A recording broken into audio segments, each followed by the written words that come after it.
Thoughts on TEEMO's gameplay, given he's using an ESU instead of VIEGO? People still bring up Jag's attempt at reworking him years ago and how he was dashed in Wild Rift as an indication of outdated gameplay, but his popularity still remains high. My thoughts on TEEMO's gameplay is honestly no joke. I'd love to give him the Wild Rift dash, but I don't think it's like 100% needed. At the end of the day, a lot of people say, like, you'll hear especially from high elo players like TEEMO sucks, TEEMO's non-functional, TEEMO's bad, but the reality is actually couldn't be farther from the truth. So the thing about TEEMO is he is actually one of our more popular champions.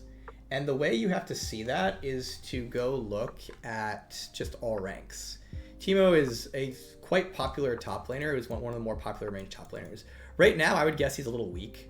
So I can imagine him being even more popular if he was buffed a little bit. But like, and I think it's a very reasonable criticism to say like TEEMO is like maybe not the most functional champ in the game. In terms of, and when I say functional, it's like, you know, he's a little weirdo. He's not very viable at high MMR. He, you know, does a lot of weird things, doesn't really work in team comps. But despite all that, people love him. He's a unique character that is very fun and has a lot of players who really love him. And the problem with changing a character like that is you risk losing all their players. Anecdote I constantly bring up is old ZHAO. Old ZHAO is a character who people said was non-functional in high MMR, no skill expression, but he was also one of the top like 20 characters in the game. He was incredibly popular. We reworked him, we monkey paw twitches, he got everything we wanted, he has more gameplay, he has more skill expression, he's viable in high MMR, and his popularity absolutely cratered. Because the people playing old ZHAO weren't playing him to have skill expression. They weren't playing him to be viable in high MMR. They were playing him because they like jumping on people and stabbing to death with a spear. And so that's kind of the thing about TEEMO. It's kind of a thing where it's like, if it's not broken, don't fix it. It is very risky to change a super popular character unless you can find ways to change them that won't sacrifice their popularity. And so as an example, let's say we gave TEEMO a dash, right? That would make him a lot more functional. What would he have to give up? That's always the question. Would mushrooms have to be shorter time? Would he have to be less fast? Would he have to poison people less? A lot of these things we could do to give him a dash, but the question is, there's certain things that probably aren't worth giving up. Like, if we make any change that makes mushrooms less functional, it's like, that's a lot of the reason you play TEEMO. If we make any changes that make him less annoying in top lane, that's one of the reasons you play TEEMO, right? And so it's kind of a thing where, yes, we could do changes to make him more functional, but the question will always be, is it worth it, considering how popular and loved the character is? Because I want to be very clear, TEEMO is a very popular character who brings something very unique to the game.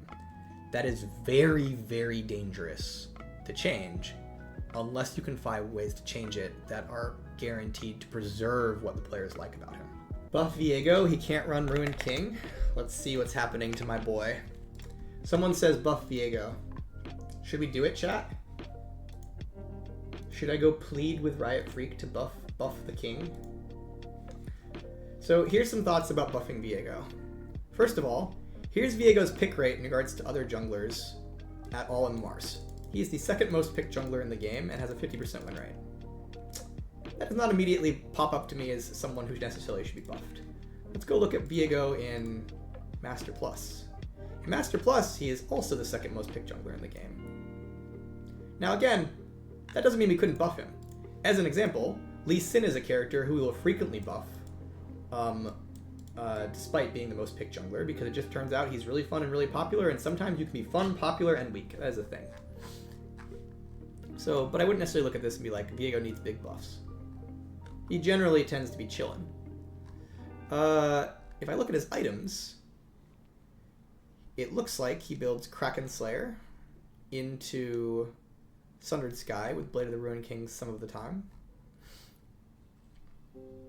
The sad part for me about VIEGO here is it feels like maybe Blade of the Ruined King could be a little stronger on him. But that's hard to do without changes to the item. He's like, you know, pretty finely tuned.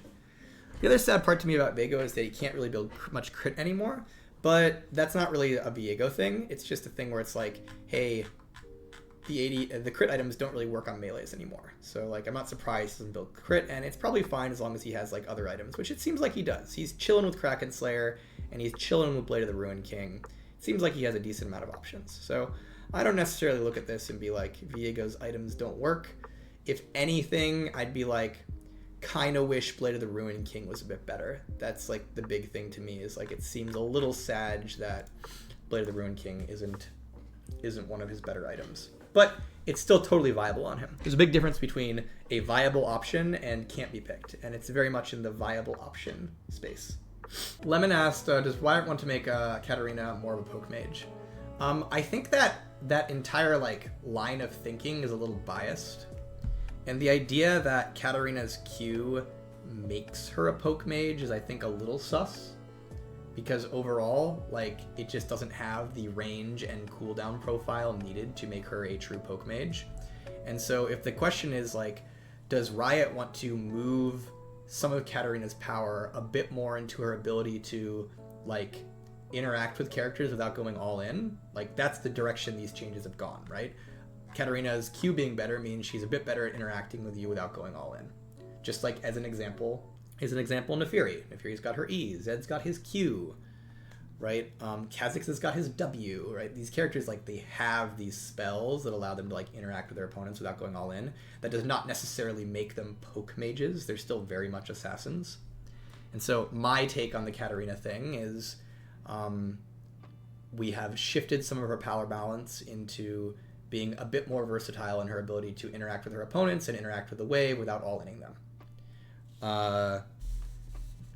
And I think that's a big difference than being like, we're making Katarina a poke mage, right? Now, again, I'm not like super caught up on the thing. I don't know. Maybe you're just supposed to never interact with your opponents and just poke your Q for days. I'd be surprised if that's the best way to play her, but the changes are definitely about shifting some of her power into her ability to interact at a bit longer range, which generally I can find can often be good for characters, giving them a bit more of that versatility. So, yeah. Why does Graves 14/7 buffs feel so underwhelming, especially when Fleet Footwork getting nerfed? What's the pure crit Graves build improvement that you mentioned before? I don't really have anything about pure crit Graves. Let's see, what is the changes for Graves? So the Graves changes, it reduces his Q's cooldown by 1 second at max rank, and it increases the damage by 20. That is not as weak as you think it is. I'll start with that. 20 damage on Q and 1 second cooldown is like, that's a decent buff. Now, is that a massive buff? No. And so my guess would be the goal of these Graves changes is not to do a massive buff. The goal of these Graves changes is to bump them up a little bit. And I think if that's the goal, they're very effective at it. Like, that's a real buff, 20 damage in 1 second off your Q. The thing to remember about Graves, because I think the follow-up question then is like, well, why be so cautious with him? Why give him a small buff? And the answer there is Graves is incredibly sensitive to tuning. This is a character who can go from meta to useless in the jungle with 2 AD. No joke. We have straight up given that character, at times in the past, 2 AD, or taken away 2 AD, and it's turned him from best jungler in the game to meh, or vice versa. And so just noting that Graves is a character who is very, very sensitive to small changes in power, and this is one of those small changes in power that is probably going to help the character out. I think it will be a very real thing that helps him out in the long term, nudges him up, but we're probably being cautious with him, especially as Worlds is coming up, as a character that we know is very sensitive to big swings.